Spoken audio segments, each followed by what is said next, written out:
Well, it's Sunday morning, the 29th of November. I'm pretty tired this morning. I got up and drove to my dad's house, and I tried talking him into staying in bed. Right before first light, I had 3 deer run about 20 yards from me.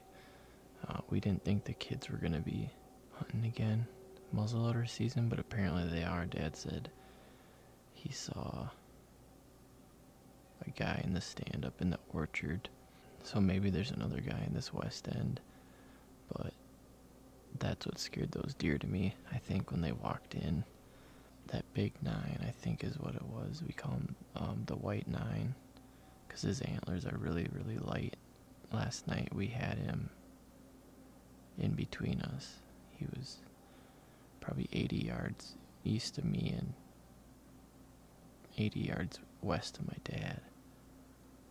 That was the buck that I had an encounter with about a month ago, maybe a little over a month ago. I think if we would have been in here in the morning yesterday, we would have probably got a better look at him, one of us. But we were busy, so we couldn't. There's still plenty of squirrels moving around. These camo pants that I have are like suede, so they're not loud when you walk. They get these little stickies on them. They're like best friends. Once those stickies get on these pants, they like cannot come off, which takes the purpose of the suede away and makes them loud again. So it's not really, I don't think these pants were worth it. Look at how many are on my pants.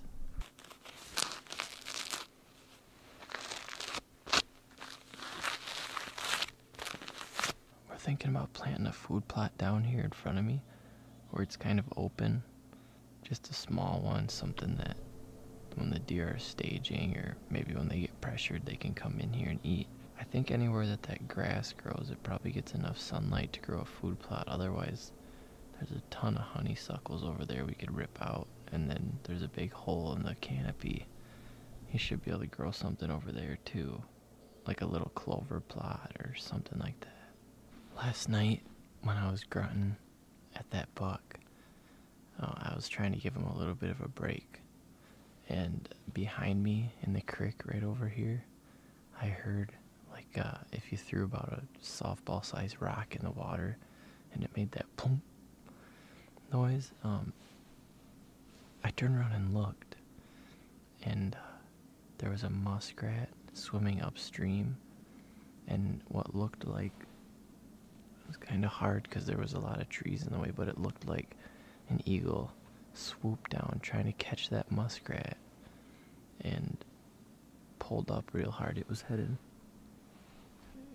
to the west, but it was pulling up real hard trying to get out of the creek. So I'm thinking what happened was that the eagle probably came down, and either when its feet hit the water or when the muskrat went under the water, it made that noise. And I just turned around quick enough to see the muskrat come back up and the bird swooping up out of there. I never would have guessed that an eagle or a big bird like that would catch a muskrat like that. This morning, it was probably 10 minutes, 15 minutes before shooting light. When I was walking in, I heard an owl out here in front of me.